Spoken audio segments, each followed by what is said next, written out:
Like the belly button thing, it's the silliest thing in the whole world. Why she couldn't show her belly button. And the minute a lot of fuss was made about it, it was never seen. You know, it was never seen. Most people remember Barbara Eden as the genie in the bottle, but NBC executives once held an actual meeting about her belly button. They created strict costume rules to hide it on camera.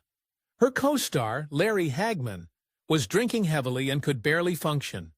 She had to save his career behind the scenes. Her real life was even more dramatic than the show. She survived an abusive marriage, lost a baby, and watched her son battle addiction for years. At 93, she's finally found peace, but the journey will leave you speechless. Barbara Eden was born on August 23, 1931, in Tucson, Arizona. It was 104 degrees that day, and she weighed just 5 pounds 3 ounces. Her father wasn't even there. He was working nearly 90 miles away on a construction site. She wasn't named Barbara at birth. For 3 days, the name on her certificate was simply Baby Girl Moorhead. Her parents couldn't agree on a name. One wanted Barbara, the other Jeanette. So they compromised. Barbara Jean. She came into the world during the Great Depression. Things got worse in 1934 when her parents divorced. Barbara and her mother moved to San Francisco, where life was brutal. They changed homes 7 times in 5 years.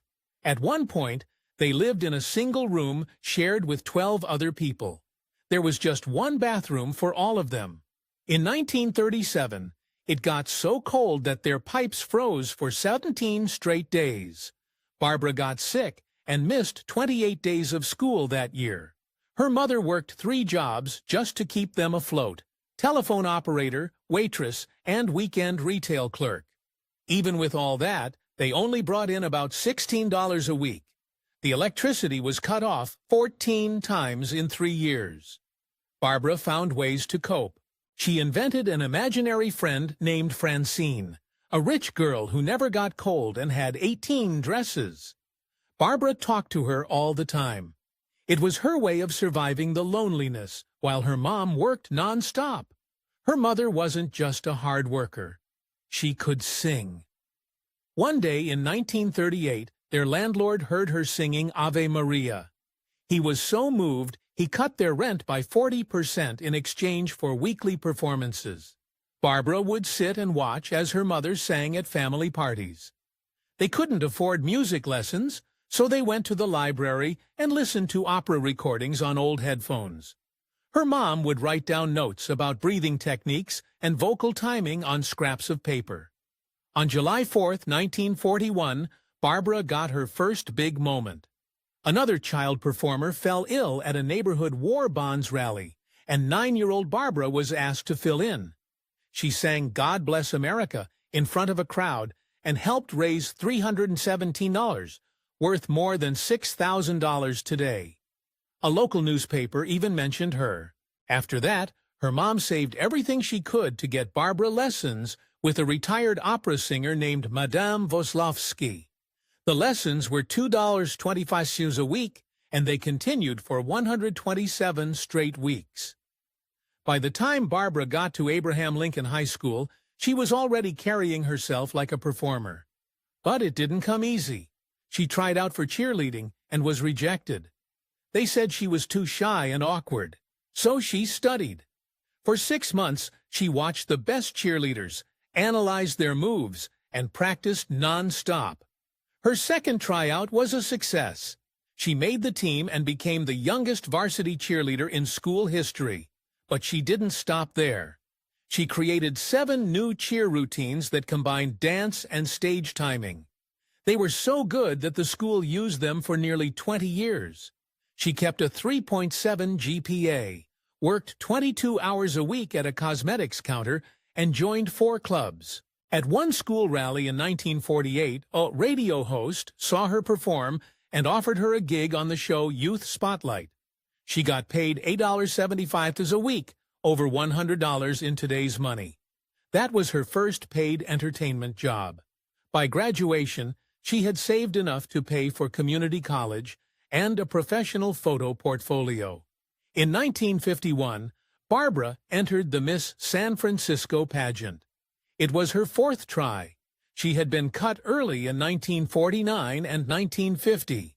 One judge even wrote she had problematic stage presence and a body that was too athletic.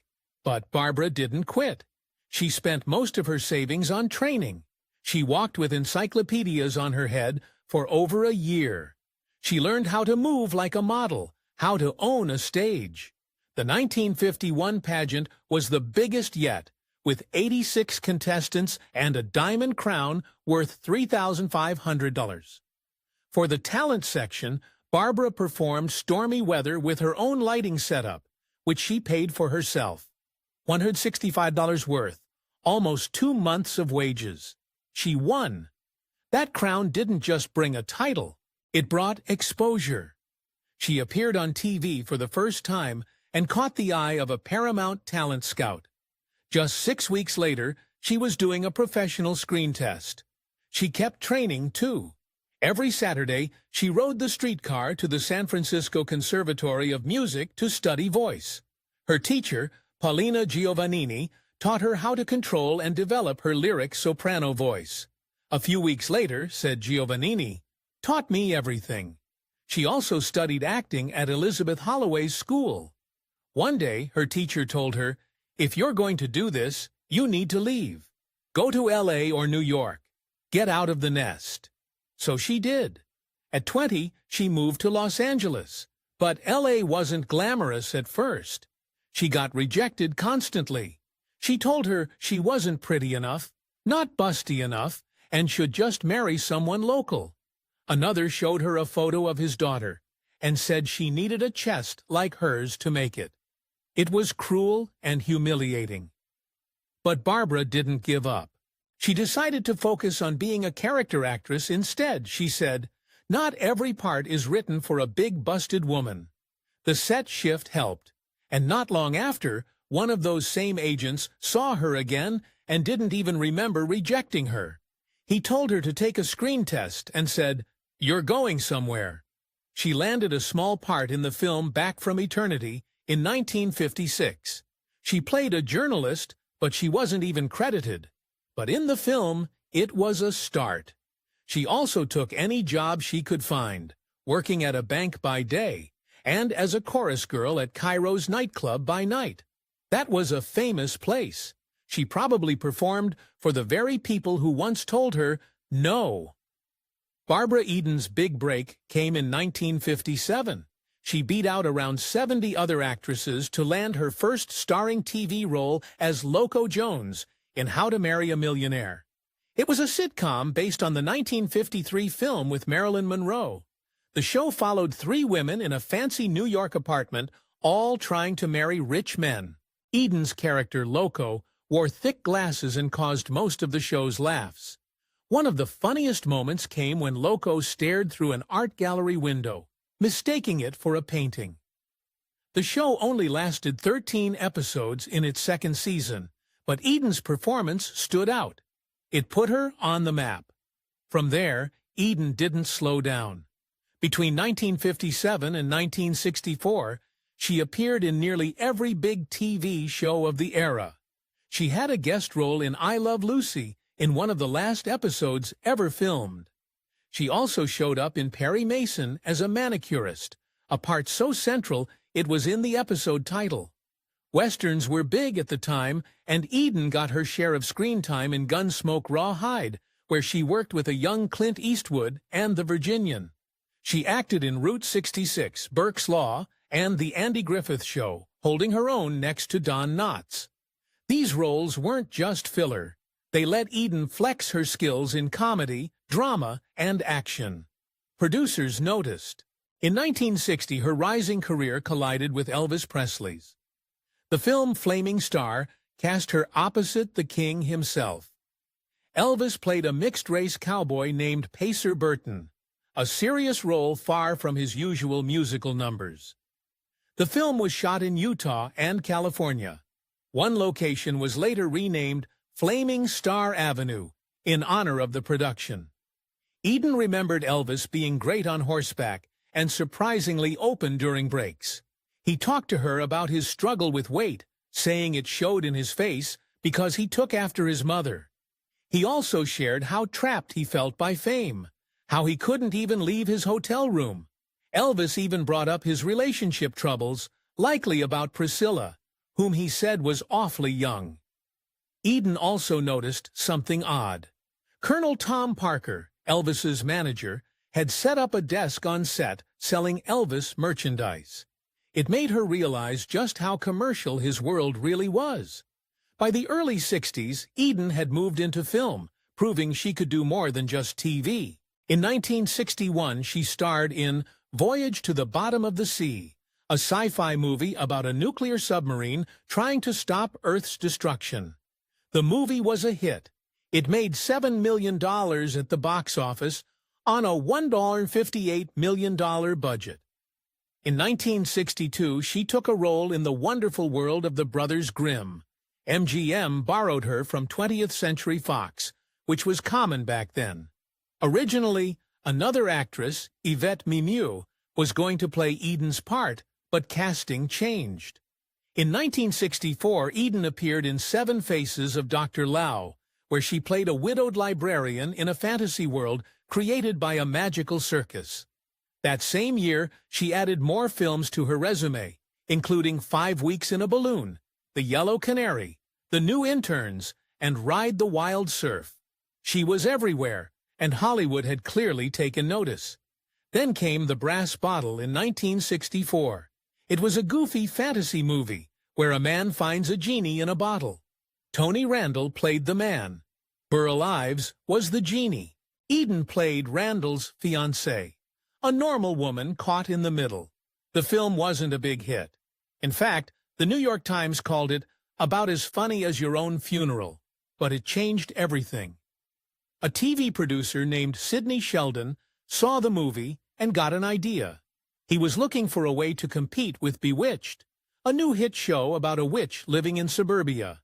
After seeing Eden in The Brass Bottle, he decided she'd be perfect for a magical role of her own. In 1965, Sheldon began casting for I Dream of Jeannie. He wanted someone with dark hair, unlike the blonde witch on Bewitched. For 8 months, casting agents brought in exotic-looking women, tall, dark-haired, with Middle Eastern features. They tested 500 actresses. Eden wasn't even being considered until her agent sent her the script. Then Sheldon called her personally and invited her to tea at the Beverly Hills Hotel. Eden had already impressed him years earlier on the Johnny Carson show, even if he didn't remember it right away. She gave the best audition. Everyone agreed, but Sheldon still tried to get her to dye her blonde hair. Eden refused. That moment shaped TV history. She stayed blonde, and Jeannie was born. Soon after the show began, a strange problem popped up. It was the camera Eden's belly button. Her costume sometimes slipped just low enough to show it on camera. At first, no one cared, but when a reporter visited the set and joked with Eden about revealing her navel, it sparked a media frenzy. The reporter wrote a piece calling it The Unseen Navel. And suddenly, everyone was talking about it. Other shows made fun of the situation. A comedy sketch show even planned a joke about it. That's when NBC stepped in. Executives held an actual meeting to discuss Eden's belly button. From then on, strict rules were put in place. Eden had to wear multiple layers under her costume, tights, panties, and a bra to ensure nothing would show. She later joked, "Other people are known for very glamorous parts of their body. We got a belly button." Behind the scenes, things weren't always lighthearted. Eden had a tough time working with her co-star, Larry Hagman. Their on-screen chemistry hit a real struggle. Hagman was unhappy and had started drinking heavily. Eden said he was always professional during filming, but off-camera, things were tense. By season 3, his drinking was a real issue. NBC considered replacing him. Eden stepped in and defended him. She told producers he's the best person for that part. She believed in him. Later, Hagman thanked her for saving his house. Still, he struggled. He got jealous of other actors and once admitted to Eden that she scared him during their first scene. Despite everything, Eden believed they were meant to work together, even if it wasn't always easy. When I Dream of Jeannie ended in 1970, Barbara Eden knew she had to move fast. She'd become a household name, but the risk of being stuck in that genie costume forever was real. So instead of jumping into another sitcom, she tried something completely different. In 1971, she starred in a psychological thriller called A Howling in the Woods, alongside her old co-star, Larry Hagman. It was a dark, dramatic role. No magic, no comedy, just tension, mystery, and a woman haunted by strange noises in the night. It was shot in Lake Tahoe and Dayton, Nevada. And just like that, Barbara Eden started rewriting her image. She worked on a couple of pilots, The Barbara Eden Show and The Toy Game. Neither made it to series, but they weren't failures. They were stepping stones. Eden was testing ideas, showing casting directors she could be more than Jeannie. In 1977, she played in Stone Street, Who Killed the Centerfold Model, diving into the murder mystery genre. Again, no sparkle or ponytail, just grit and suspense. Slowly, she was showing the world she could do more. Then came a surprise hit. In 1978, Eden starred in Harper Valley PTA, a movie based on a country song. She played Stella Johnson, a bold single mom taking on her town's petty school board. It was sharp, funny, and Eden crushed it. The movie was so popular it turned into a TV show in 1981. She didn't just reprise her role, she had fun with it. In one episode, she wore a blue and gold genie outfit just for laughs. In another, she played two characters, Stella and her cousin Della, just like she once did with Jeannie and her evil twin. The series was a hit right out the gate. In its first season, it won 11 of its 13 time slots. It later got renamed to just Harper Valley. Around this time, Eden also became the face of Legs Pantyhose. You could find her in magazines, TV commercials, and print ads across America. She was everywhere again, but this time on her terms. But her life wasn't all scripts and spotlights. In 1958, she married actor Michael Ansara. They'd met on a blind date arranged by her publicist to break off a former relationship. They clicked instantly and skipped the Halloween party they were supposed to attend. They married soon after, and Eden later said he was the love of my life. They struggled for years to have a baby. And finally, in 1965, she got the news. On the same day, Jeannie was picked up by NBC. She was pregnant. The producers hid her growing belly behind props and veils. Matthew was born that August. He was her miracle. But joy didn't erase their struggles. Eden's fame soared while Ansara's slowed down. Tension built. In 1971, Eden was pregnant again, but the baby was stillborn just weeks before delivery. The grief shattered them. It destroyed our relationship, she said later. In 1974, after 16 years, they divorced. To make things worse, Eden lost custody of 12-year-old Matthew. He stayed in California with his dad while she moved east. I cried a lot, she said. Not long after, she was cast in a guest role on I Love Lucy. Desi Arnaz pursued her behind the scenes. He followed her around during rehearsals, and she had to hide just to avoid him. He popped up wherever I went, she recalled. I'm not a prude, but married men are out of bounds to me. Eventually, he backed off, and they shot their scene without incident. But the experience stayed with her. Everyone knew Desi cheated on Lucy. It was Hollywood's open secret. In 1977, Eden married Charles Fegert, a newspaper executive from Chicago. He courted her hard, flowers, love notes, charm. She moved to Chicago and left her son behind again. Their condo was glamorous. The life wasn't. Fegert drank heavily and used cocaine. He ran with a fast crowd and wanted to maintain his playboy image. The marriage became abusive.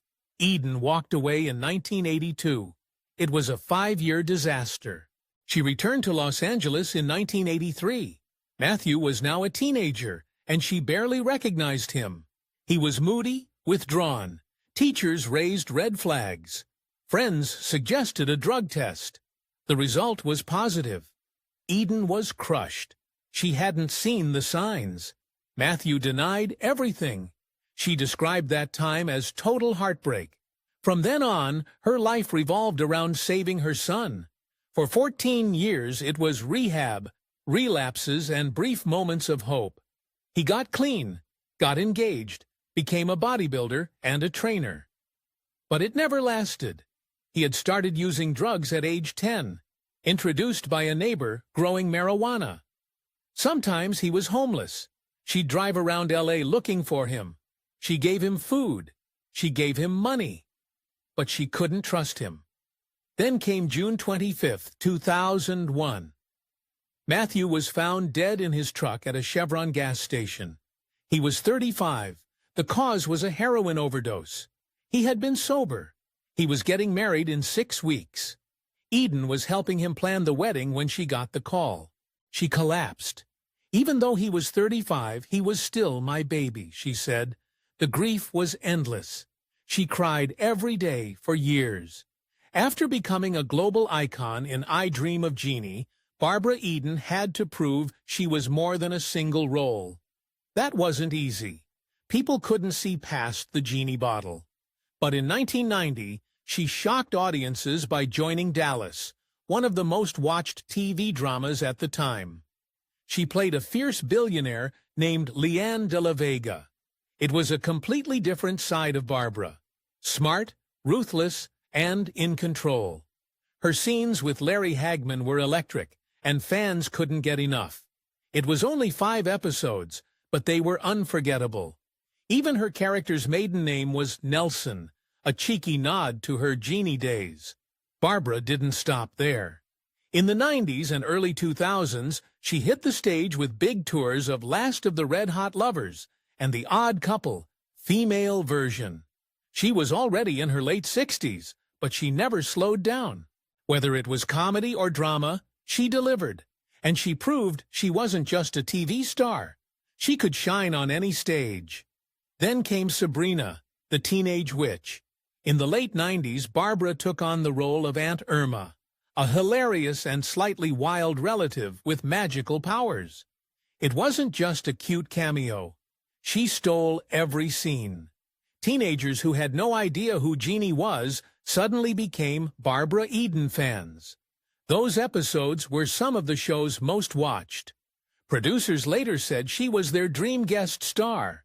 Kids as young as 8 started recognizing her, not as Jeannie, but as Aunt Irma.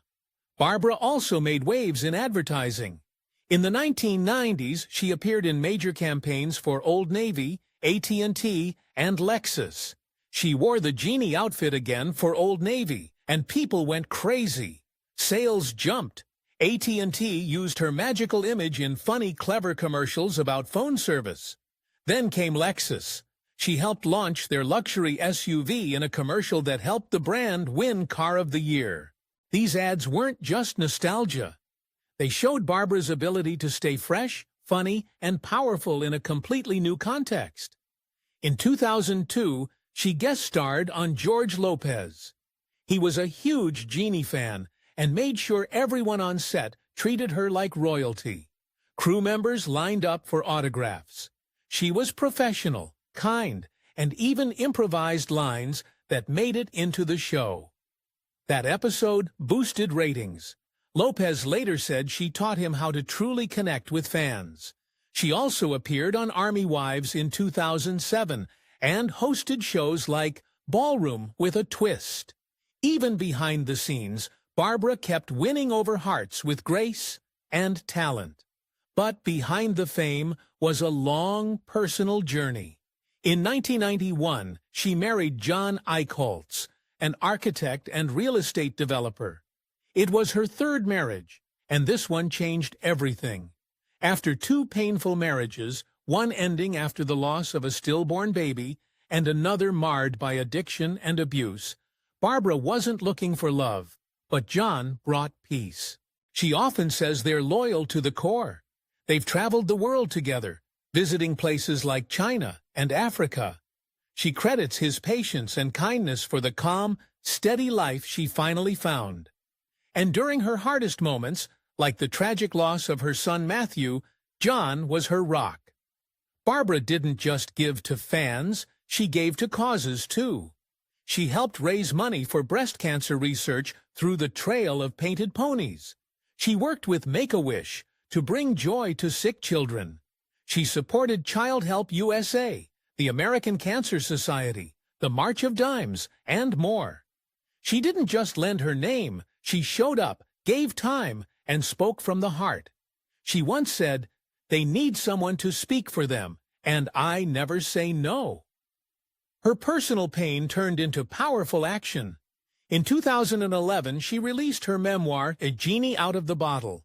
It hit number 14 on the New York Times' bestseller list. The book was raw and honest. She shared stories from early Hollywood, her friendships with stars like Elvis and Marilyn Monroe, and behind-the-scenes memories with Larry Hagman. But she didn't hold back on the pain either. She wrote about the stillbirth of her first child, the abuse in her second marriage, and her son's accidental heroin overdose just months before his wedding. She admitted she never properly grieved her stillborn baby. She carried guilt. Writing the book helped her finally process all of it. It became a story not just of fame, but of heartbreak and healing. And the world noticed. Barbara received multiple Lifetime Achievement Awards, including ones from the Broadcasters Hall of Fame, TV Land, and the Hollywood Chamber of Commerce. Her star is on the Walk of Fame at 7003 Hollywood Boulevard. She starred in over 25 films and 19 top-rated TV movies. People magazine even named her one of the 200 greatest pop icons of the 20th century. These weren't just awards. They were symbols of a career built on talent, endurance, and joy. Even in her 90s, Barbara didn't slow down. In 2024, at 93 years old, she was still traveling to conventions across the United States. She appeared at Fanboy Expo in Orlando, Hollywood Show in Los Angeles, and Lexington Comic and Toy Con. Fans lined up not just for autographs, but to say thank you. She answered questions, shared stories, and treated everyone with warmth. Her energy amazed people. She still supported charities like Make-A-Wish and Child Help, proving that age hadn't dimmed her light one bit. Then came 2021. At almost 90, Barbara and her husband both caught COVID-19. It was a terrifying time, but they recovered together. She talked about it while promoting her children's book, Barbara and the Djinn. She spoke openly about health and hope. Surviving that moment showed her strength once again. Even after that, she kept showing up for fans and for causes. Today, she lives in Benedict Canyon, Beverly Hills, with John and their 60-pound Labradoodle named Bentley. Their home is filled with sunshine, memories, and love. It's not a mansion filled with noise. It's a peaceful retreat. Photos and mementos from her career cover the wall. She walks Bentley with John, enjoys their garden, and hosts friends in a home that feels lived in and warm. After all the chaos of Hollywood, Barbara found peace, and it shows.